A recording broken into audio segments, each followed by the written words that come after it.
ஆலோசனை என்னவென்று சொன்னால், நீ பயப்படாதே, நம்முடன் இருக்கிறேன், திகையாதே, நான் தேவன், நான் உனக்கு பலப்படுத்தி உனக்கு சகாயம் பண்ணுவேன், வீதியின் வரதுடன் தாங்குவேன் சொல்லி ஏசாயா தீர்க்கதரிசி புஸ்தகத்தில் எழுதிய பிரகாரமாக இந்த நாளிலே பயந்து கொண்டிருக்கிற நமக்கு எதிர பயம், எந்த காரியத்துல பயம்? கர்த்தர் சொல்லுகிறார், தைரியமாய் பலம் கொண்டு திடமனதாய் என்று கர்த்தர் சொல்கிறார். வேதத்தில் பார்க்கிறோம், தெபோராளை குறித்து அவள் நியாயாதிபதியை இஸ்ரவேல் தேசத்தில் காணப்பட்டாள்.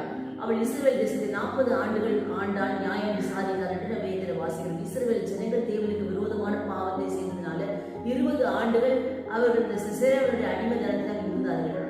ஆனால் கர்த்தரோ அவருடைய விண்ணப்பங்களை கர்த்தர் கேட்டு தெபோராளை அந்த இடத்துல எழுப்பி அவளை கர்த்தர் நியாயம் விசாரிக்கும்படி செய்து யுத்தம் பண்ணி அங்கு ஒரு ஜெயத்தை கொடுத்தார். பாராக் ராஜாவோடு அவள் யுத்தம் பண்ண முடியும். பாராக் அவளை அழைக்கிறாள், நீ போகவில்லை என்று சொன்னால் நான் போக மாட்டேன். தேவனுடைய கட்டளையின் பிரகாரமாக அவள் அப்படியே 10,000 வீரர்களோடு அங்கே சென்று அந்த யுத்தத்திலே கலக்கும்போது அங்கே ஒரு பெரிய ஜெயத்தை கர்த்தர் கொடுத்து அவளை சந்தோஷத்தோடு சமாதானத்தோடு அந்த மறுபடி செய்து இஸ்ரவேலிலே அப்படியாக 40 ஆண்டுகள் அவள் அங்கே நியாயம் விசாரித்த ஒரு பெரிய சமாதானத்தை கட்டமைக்கப்பட்டாள் என்று நாம் இந்த வேதத்தில் வாசிக்கிறோம். இந்த காலவெளியில் கூட தெபோராளை போல நாமும் கூட தைரியம் கொண்டு பலம் கொண்டு திடமனதாக இருந்து விசுவாசத்தோடு நம்முடைய என்ன போராட்டங்கள் ஜெயமெடுக்கும்படியாக நாம் தேவ சமுதிரம் காத்திருக்கும் போது தெபோராளுக்கு கர்த்தர் கொடுத்த ஜெயத்தை போல நமக்கு கர்த்தர் கொடுப்பார். நாம் ஜெபிப்போமா?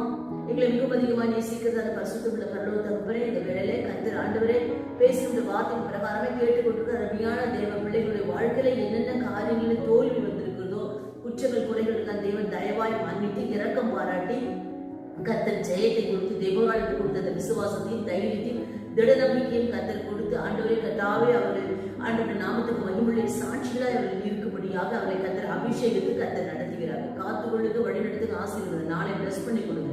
இயேசு கிறிஸ்துவின் நாமத்தில் பிதாவே, ஆமென். Thank you. God bless you. Have a blessed day.